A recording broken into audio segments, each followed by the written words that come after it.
Boa noite, meus irmãos. Boa noite aos que estão aqui na casa do Senhor. Boa noite a você que está na sua casa, mas que está recebendo o Senhor hoje e que Ele possa estar também presente nos nossos corações, de todos nós que estamos participando de alguma forma desse culto. E hoje à noite, nós temos uma noite inteira falando sobre amor, né? Eu já senti esse clima aqui quando eu entrei na igreja. O primeiro hino era sobre amor, e foi assim, continuando. E eu gostei muito porque realmente o sermão vai prosseguir nessa temática. Hoje, além dos hinos, além da mensagem, eu trouxe aqui 2 fotos e um vídeo que também falam sobre amor. Eu trouxe aqui, entreguei o pendrive à Tainara, que ela é fera nisso aí, e espero que dê tudo certo para transmitir aí para vocês que estão assistindo pela internet, e o pessoal da igreja, o Binho já está com o vídeo e as fotos ali também. Mas, enfim, quem viu a arte, né, nas redes sociais, no WhatsApp, no Instagram, viu o título do sermão de hoje, é Amor à Primeira Vista. Amor à Primeira Vista. E eu já vou começar decepcionando vocês, talvez. Porque eu não acredito em amor à primeira vista. Eu ia começar perguntando, né? Você acredita em amor à primeira vista? Talvez algumas pessoas mais românticas digam que sim, né? Eu acredito. Mas talvez a grande maioria das pessoas não acredite em amor à primeira vista. Amor é um sentimento muito forte, né? Sim. Obrigado. Amor é um sentimento forte, e eu acredito que amor é um sentimento que ele é construído. E leva tempo para você amar alguém, né?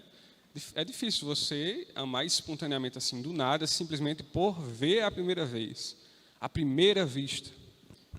Eu até posso citar o meu próprio exemplo, no caso, com a minha namorada, né? Hoje eu a amo muito, inclusive acho que ela está assistindo agora, mas à primeira vista, não posso dizer que foi. Eu fiquei realmente encantado quando a vi a primeira vez lá na Igreja Central de Campina Grande. Fiquei encantado, fiquei atraído. Mas amar, a gente foi desenvolvendo com o tempo. Mas existem tipos de amores. E existe um tipo de amor que excede a todo e qualquer amor. Não é um amor comum. É o amor que a gente chama de amor incondicional. Amor incondicional. Eu gosto muito dessa palavra. O que seria um amor incondicional? É aquele que não tem jeito. Amor incondicional é aquele que não tem jeito. Ele te ama em qualquer situação. E não quer nada em troca. Isso é um amor incondicional. Não tem jeito. Te ama em qualquer situação e não quer nada em troca, não espera nada em troca, simplesmente ama. Amor e ponto final.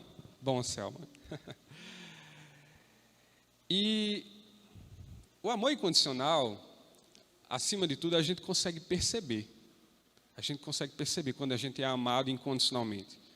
Porque esse amor, ele dá pistas, assim, de que a pessoa realmente te ama incondicionalmente.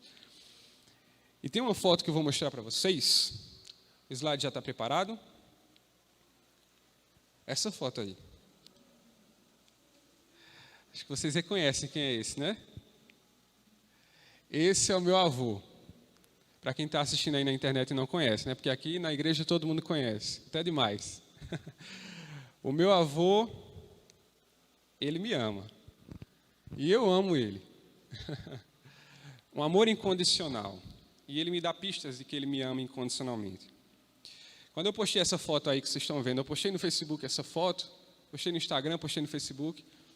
E uma irmã lá da igreja do Zumbi, a irmã Juliana, colocou assim: olha o jeito que teu avô te olha.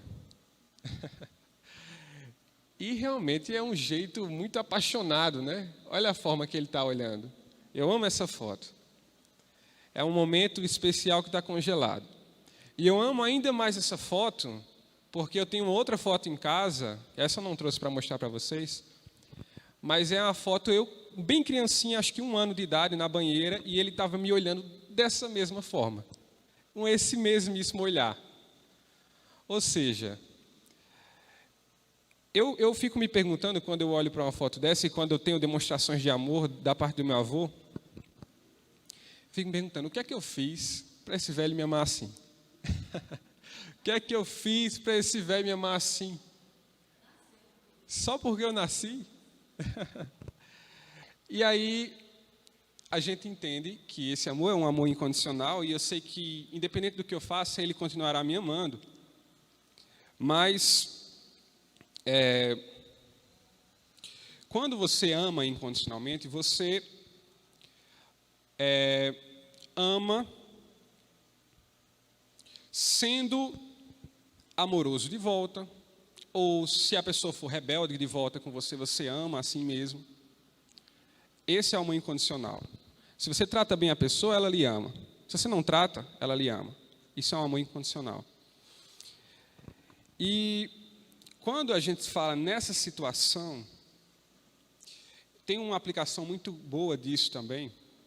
Eu não sei quantos aqui assistem programas policiais, eu não costumo assistir, mas é muito comum você ver uma cena em programas policiais que é de que quando o jovem é preso, é uma pessoa que vai lá encontrar com ele, falar com ele, sempre essa mesma pessoa.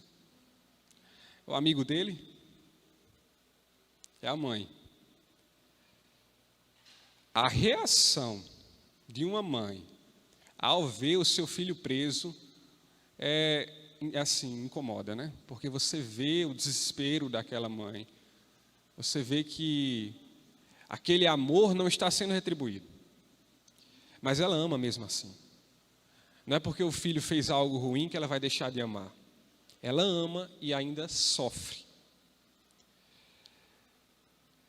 Quando a gente pensa no amor de mãe, talvez seja o maior referencial que a gente tenha de amor, e a gente acha que isso é um exagero de amor. Mas e levando em consideração de que o amor de Deus ainda é maior do que isso. Aí é que a gente começa a entender que é algo que excede o nosso entendimento. E também entendemos que assim como uma mãe não deixa de amar o filho, mesmo ele fazendo coisas ruins, Deus muito menos. É realmente incondicional o amor de Deus. Lucas, capítulo 15, verso 11. Gostaria que os irmãos abrissem suas Bíblias em Lucas. Lucas, capítulo 15, verso 11 até o 32. Nós vamos ler uma parábola que vai falar sobre a relação de um pai e de um filho. Amém? Talvez seja a mais conhecida das parábolas. Acompanhem comigo. A parábola do filho pródigo. Continuou, certo homem tinha 2 filhos. O mais moço deles disse ao pai: dá-me a parte dos bens que me cabe, e lhes repartiu os haveres. Passados não muitos dias, o filho mais moço, ajuntando tudo o que era seu, partiu para uma terra distante e lá dissipou todos os seus bens, vivendo dissolutamente. Depois de ter consumido tudo, sobreveio àquele país uma grande fome e ele começou a passar necessidade. Então, ele foi e se agregou a um dos cidadãos daquela terra. E este o mandou para os seus campos a guardar porcos. Ali desejava ele fartar-se das alfarrobas que os porcos comiam, mas ninguém lhes dava nada. Então, caindo em si, disse: quantos trabalhadores de meu pai têm pão com fartura e eu aqui morro de fome? Levantar-me-ei e irei ter com meu pai, e lhe direi: Pai, pequei contra o céu e contra ti. Já não sou digno de ser chamado teu filho, trata-me como um dos teus trabalhadores. E levantando-se, foi para o seu pai. Vinha ele ainda longe, quando seu pai o avistou, e compadecido dele, correndo, o abraçou e o beijou. E o filho lhe disse: Pai, pequei contra o céu e diante de ti, já não sou digno de ser chamado teu filho. O pai, porém, disse aos seus servos: trazei depressa a melhor roupa, vestiu, Ponde-lhe um anel no dedo e sandália nos pés. Trazei também e matai o novilho cevado. Comemos e regozijemo-nos, porque este meu filho estava morto e reviveu. Estava perdido e foi achado. E começaram a regozijar-se. Basta lermos até aí. Irmãos, o que é que eu quero chamar a atenção nessa leitura? Quando aquele jovem se sente arrependido, quando ele cai em si, a única solução que ele vê é voltar para a casa do pai, mas ele não esperava que o pai o tratasse como um filho novamente. Ele queria ser somente como um dos trabalhadores do pai. Então ele prepara um discurso na cabeça dele, todo montadinho, as palavras todas ensaiadas. E eu fico imaginando aquele jovem voltando para casa e ensaiando o discurso 1000 vezes, 1000 vezes. E quando chega para o pai, e o pai vem, abraça e beija, aí ele vai dizer o discurso que ele estava preparando há tanto tempo, né? E ele diz as palavras lá todas decoradas, e a reação do pai é a melhor. O pai simplesmente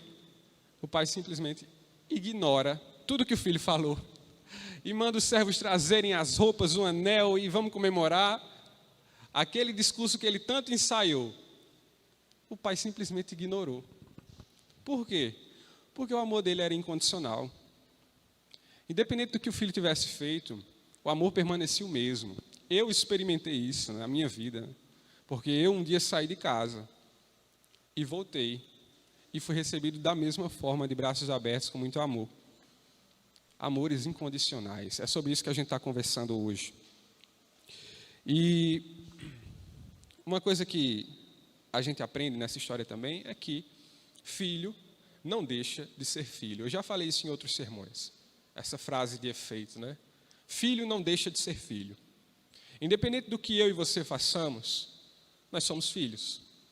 E filho não é uma condição que a gente, uma vez na vida, pode perder. É um laço muito mais forte do que isso. A gente não deixa de ser filho.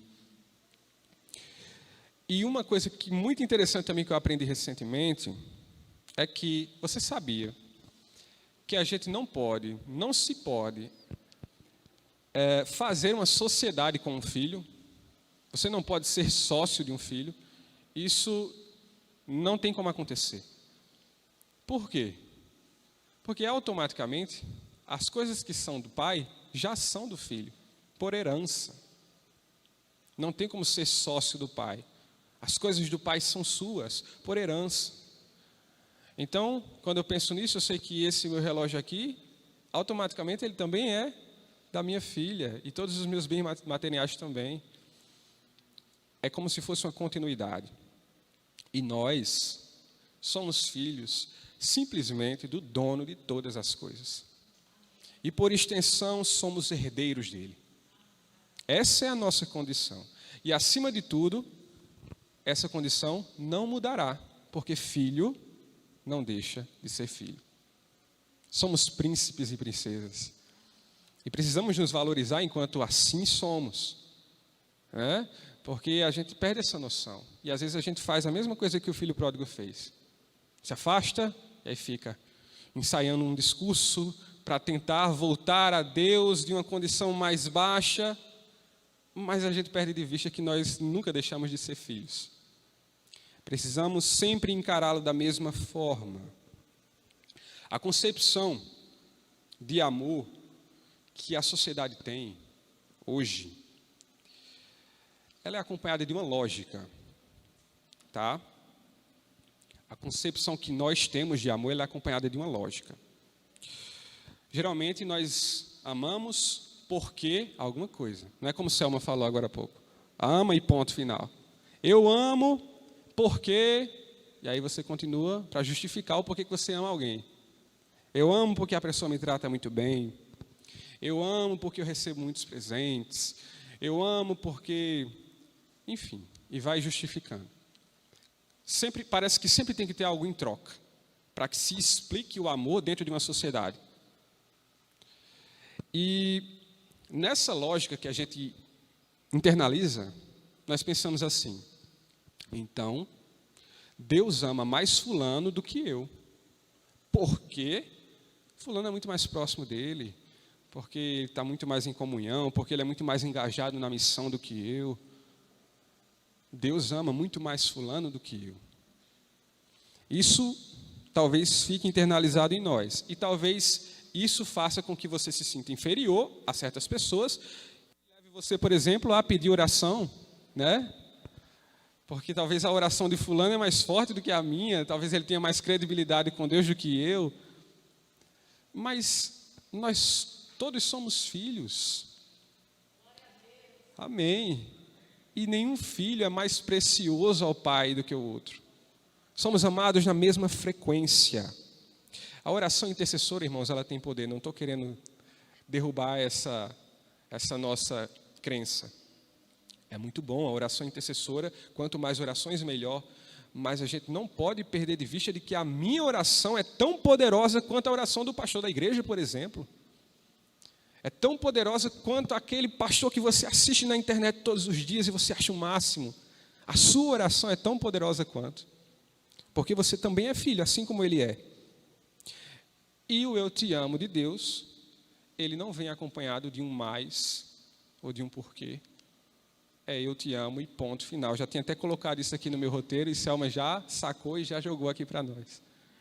O eu te amo de Deus é eu te amo e ponto final. Não é eu te amo e mais alguma coisa, eu te amo porque alguma coisa. Tem até um livro que eu tenho em casa que é Amar, verbo intransitivo. Termina aí. Esse é o amor de Deus. Mas hoje, agora, nós vamos ler o texto mais importante da noite. Certo?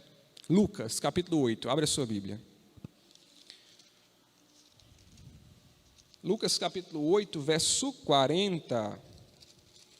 Essa é a leitura principal de hoje. E é um momento interessante da Bíblia, porque aqui nós temos uma história dentro de outra. Uma história dentro de outra. Na dramaturgia a gente chama isso de entremês. É quando você tem uma história principal, mas dentro dessa história você tem uma outra história. E vamos ver a relação dessas duas histórias, tá? Lucas capítulo 8, verso 40 diz assim: Ao regressar Jesus, a multidão o recebeu com alegria, porque todos o estavam esperando. Eis que veio um homem chamado Jairo, que era chefe da sinagoga, e prostrando-se aos pés de Jesus, lhe suplicou que chegasse até a sua casa, pois tinha uma filha única de 12 anos que estava à morte. Enquanto ele ia, as multidões o apertavam. Ok, irmãos, vamos fazer uma pausa, tá? Quem era Jairo? Jairo era chefe da sinagoga. Eu acho interessante porque Lucas fez questão de escrever isso aqui. Tá? Isso aqui é uma informação importante para Lucas, para quem escreveu o Evangelho. Jairo não era qualquer um. Ele era o chefe da sinagoga. Irmãos, uma pessoa importante, quando ela surge no meio do povo, da multidão, é muito interessante. Não sei se você já viu isso acontecer. Mas quando surge uma pessoa importante no meio da multidão, todo mundo abre espaço, está passando fulano. Né? E aí é a situação de Jairo e Jesus. Eu imagino aquela multidão ali, e de repente chega Jairo e a multidão dá acesso a Jairo para que fale com Jesus. Acho que seria um fenômeno parecido se de repente alguém importante entrasse aqui na igreja. Já imaginou se de repente, deixa eu ver aqui alguém que é bem conhecido. Imagina se Neymar entrasse aqui na igreja agora. Eu não digo nem Bolsonaro, porque aí vai causar muita controvérsia, né? Prefiro não tocar em nomes políticos, mas de repente Neymar entrando aqui, acho que é mais aceito, mais popular. Então ele entra e senta no banco. Qual seria a reação que nós teríamos? Ninguém agiria com naturalidade. Ninguém. Acho que todo mundo ficaria se olhando assim, talvez alguém queria falar ali com ele para recebê-lo bem, né? Enfim. O que acontece é que Jairo era alguém importante e ele causou essa reação nas pessoas. As pessoas entendiam a importância de Jairo, mas em seguida vai surgir um outro personagem na história.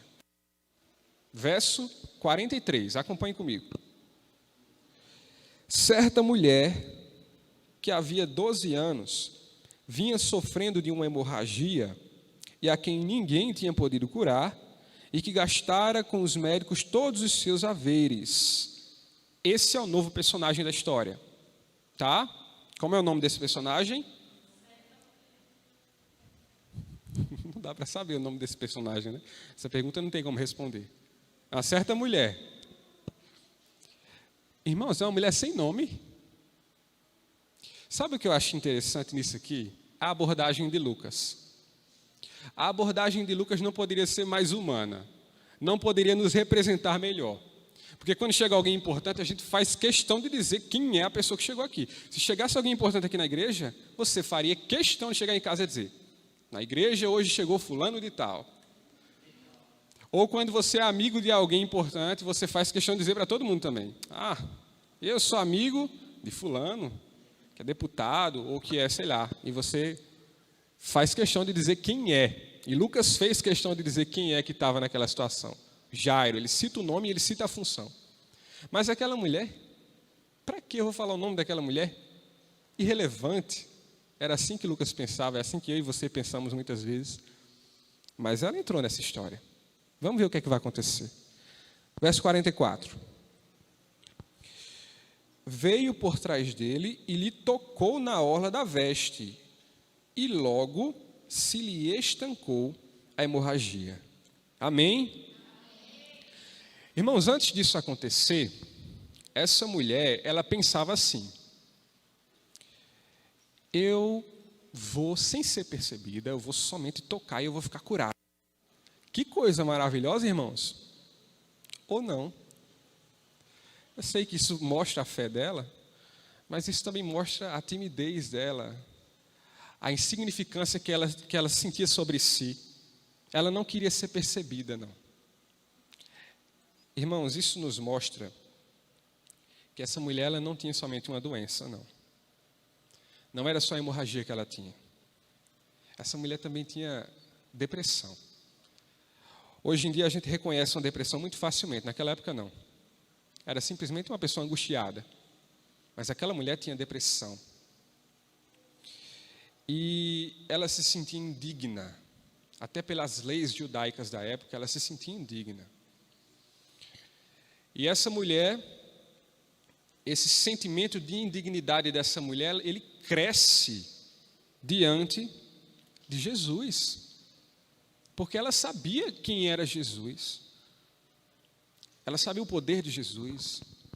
Então ela não queria ser percebida por Jesus, mas ela queria o poder de Jesus. Quando esse milagre acontece, né, a gente percebe também, esse sentimento de indignidade, irmãos, ele não é exclusivo dessa mulher. Por exemplo, o próprio Pedro. Quando Pedro conhece Jesus, ele trata Jesus de uma forma normal e conversa normalmente com Jesus. E Jesus vai ao barco com ele e o milagre acontece. Os peixes entram no barco de uma forma miraculosa e Pedro reconhece Jesus como alguém diferente e aí bate em Pedro um sentimento de indignidade. Eu achando que era uma pessoa normal, olha quem é que está comigo aqui. E aí Pedro quer que Jesus se afaste dele e não quer virar o rosto mais para Jesus porque ele se sente indigno. Isso aconteceu com Pedro e os peixes, essa situação. E acontece também hoje conosco. Quando a gente sente quem Jesus é, muitas vezes a gente sente um sentimento de indignidade. Eu não quero ter a atenção de Jesus, não quero ser percebido por Ele.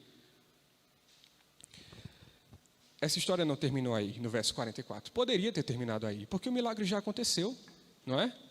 Mas Jesus sabia que essa mulher foi curada de uma só doença, mas a outra não. Porque ela ia ser curada, ia sair dali, de fininho, e pronto. E iria provavelmente continuar com a sua angústia, porque a sociedade iria continuar lá julgando, né?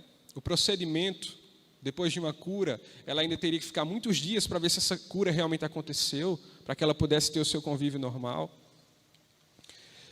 E no verso 47 acontece, não.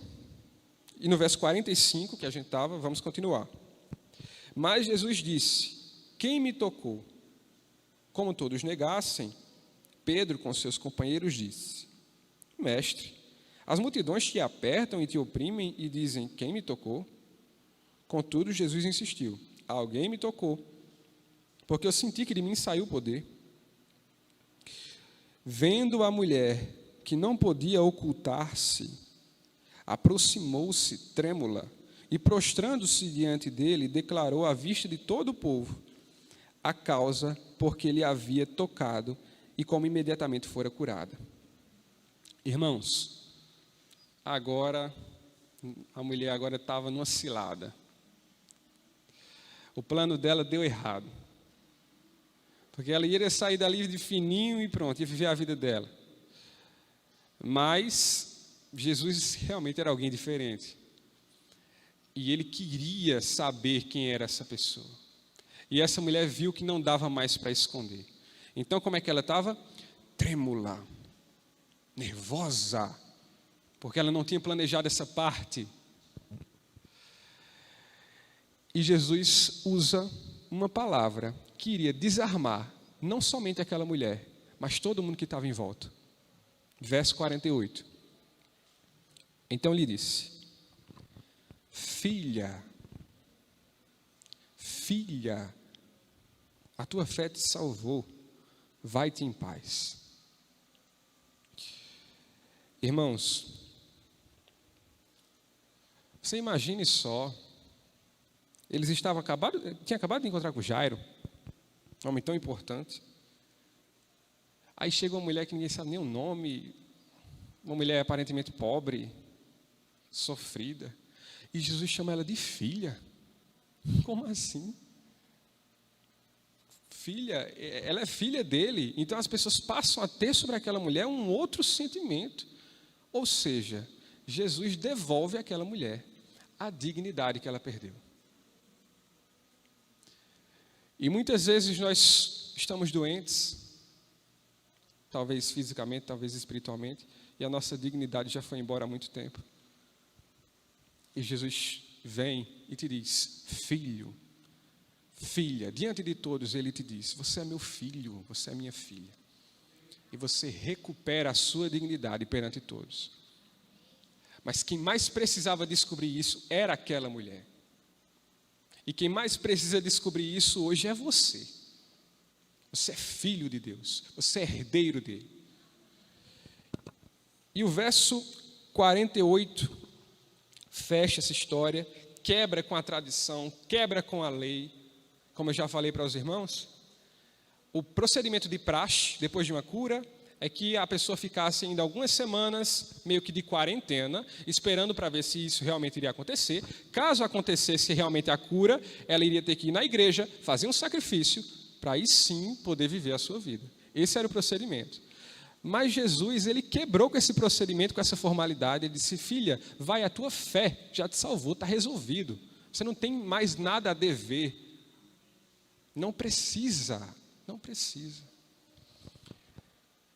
Essa história realmente é maravilhosa. Depois a gente vai ver a continuidade da história de Jairo.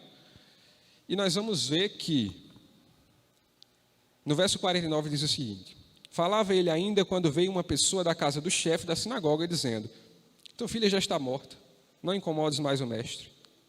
Mas Jesus, ouvindo isso, lhe disse: não temas, crê somente, e ela será salva. Tendo chegado a casa, a ninguém permitiu que entrasse com ele, senão Pedro, João, Tiago. E bem disse o pai e a mãe da menina. E bem assim o pai e a mãe da menina. E todos choravam e pranteavam, mas ele disse: não choreis, ela não está morta, mas ela dorme. E riam-se dele, porque sabiam que ela estava morta. Entretanto, ele, tomando-a pela mão, disse em alta voz: menina, levanta-te. Voltou-lhe o espírito, ela imediatamente se levantou, e ele mandou que lhe dessem de comer. Seus pais ficaram maravilhados, mas ele advertiu que a ninguém contasse o que havia acontecido.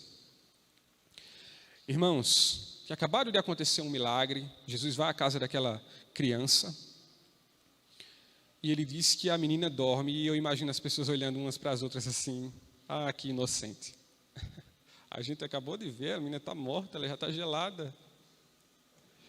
E aí, na maior simplicidade do mundo, Jesus resolve o problema, que é um probleminha pequeno assim, a morte, só esse problema. Para ele é só um detalhe. Graças a Deus, o nosso Deus é assim.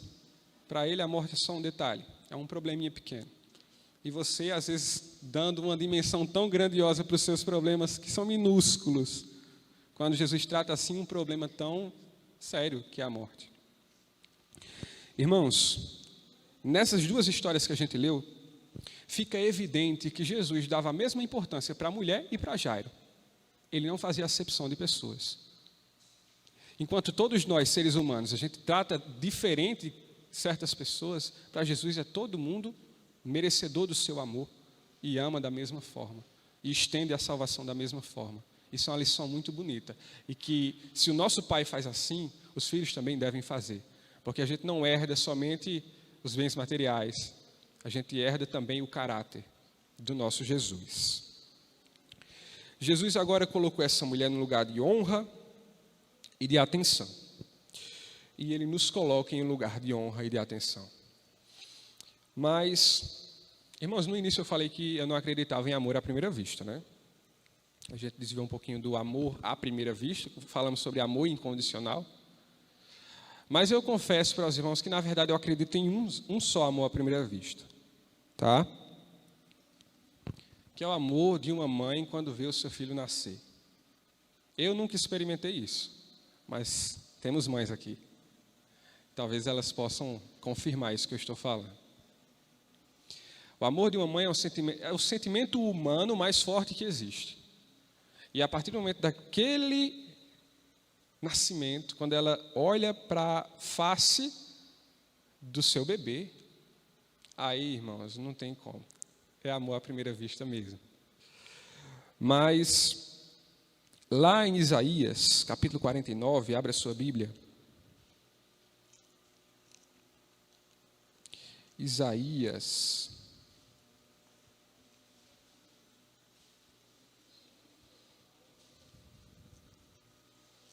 Isaías, capítulo 49, verso 15. Fala sobre o amor de mãe, que a gente acabou de comentar aqui. O único à primeira vista e o mais forte de todos. Veja o que ele diz. Acaso pode uma mãe esquecer-se do seu filho, que ainda mama, de sorte que não se compadeça do filho do seu ventre? Mas ainda que esta viesse a esquecer dele, eu, todavia, não me esquecerei de ti. Amém? Esse amor, o mais forte que você conhece, o amor de mãe, nem esse supera o amor de Deus. É um amor que supera todos os amores e que foi à primeira vista por você. Sabia que Deus te amou à primeira vista? Daqui a pouco o vídeo que nós vamos ver vai falar sobre isso. A Bíblia fala que nós fomos feitos à imagem e semelhança de Deus. Irmão, vocês já pararam para pensar na seriedade disso? De termos sido feitos à imagem e semelhança de Deus? Você já pensou essa sensação de se ver em outra pessoa?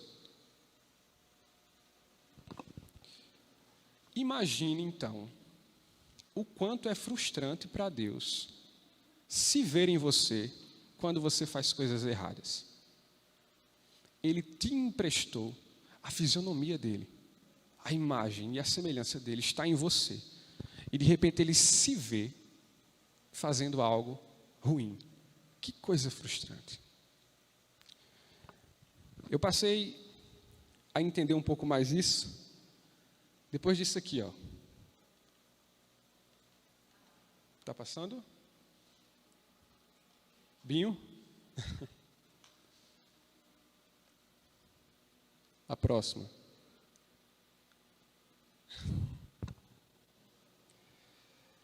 Irmãos, eu acho que vocês vão concordar que parece um pouquinho comigo, né? Essa é a minha filha, a Alicia. E esse na frente sou eu. Quem está segurando essa foto é a minha namorada. Eu levei ela lá em casa um dia desses para a gente ver minhas fotos de criança. Aí ela pegou essa foto assim, a Alicia estava atrás, por coincidência, ela fez assim. Parece a mesma pessoa. E ela parecia a mesma pessoa em todas as fases até agora. Pega a minha foto e a foto... Pronto, o pastor Laésio foi lá em casa e eu fui mostrar minhas fotos de criança para ele e ele estava certo de que eram as fotos de Alicia. Ou seja, ela tem a minha imagem e a minha semelhança. A minha fisionomia está nela. E quando eu penso que no futuro a Alicia pode errar, pode fazer coisas vergonhosas, eu fico desesperado, frustrado, porque a minha imagem está nela, é como me ver fazendo algo que eu não faria. Então, essa é a posição de Deus. Quando a gente faz algo errado, ruim, é se ver, é Deus se vendo fazendo algo que ele não faria. Uma das heranças que o filho recebe do pai é a fisionomia, é a imagem e semelhança. E nós temos a imagem e semelhança de Deus. Diferente dos deuses das outras religiões, que são um elefante, uma vaca, é um gato. O nosso Deus, ele tem a fisionomia de um ser humano. Ele nos fez com a imagem dele. E nós, muitas vezes, jogamos essa imagem de Deus na lama, no opróbrio. Irmãos, o vídeo que eu vou passar para vocês, talvez você já tenha assistido, é um videoclipe de uma música de Felipe Valente, chamada Há um Deus. Nesse vídeo você vai ver o processo de criação do homem, tá? Então o Binho vai soltar aí, Tainara vai colocar aí para vocês da internet também. Vamos assistir.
fez a sua imagem e semelhança. Por mais que eu tente entender a razão, não vou conseguir. Por sua palavra o mundo criou, mas me esculpiu. E empoeirou suas mãos e seus pés. Foi flagrante o amor que sentiu por mim. Soprou em mim seu sopro cortante, diamante que quer ver alguém viver.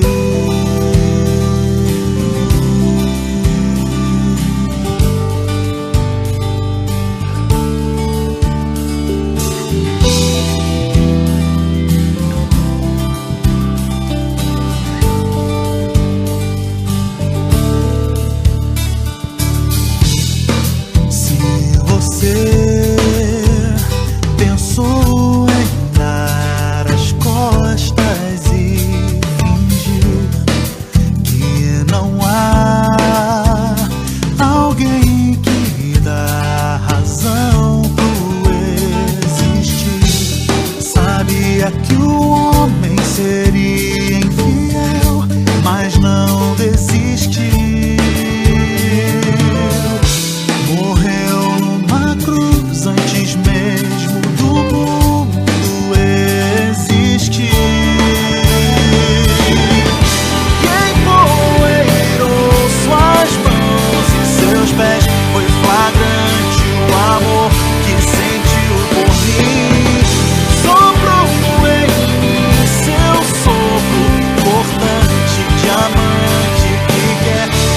alguém viver.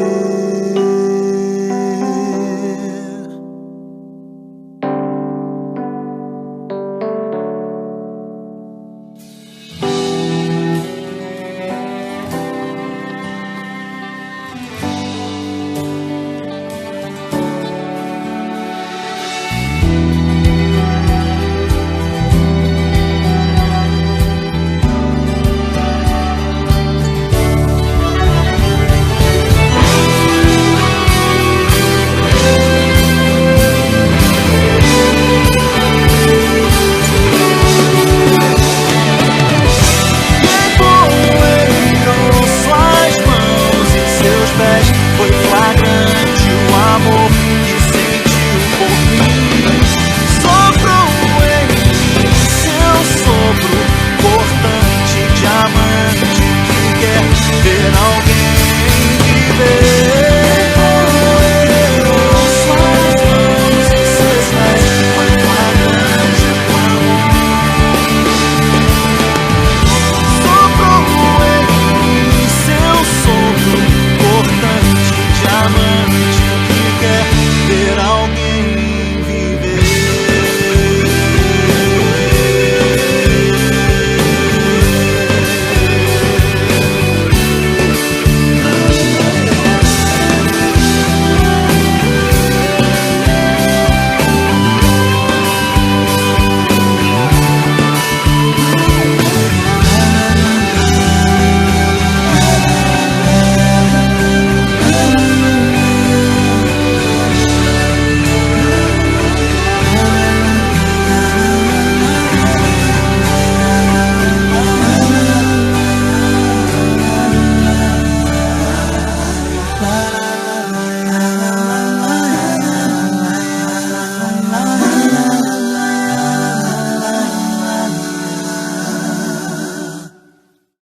Poeirou suas mãos e seus pés, foi flagrante o amor que sentiu por mim.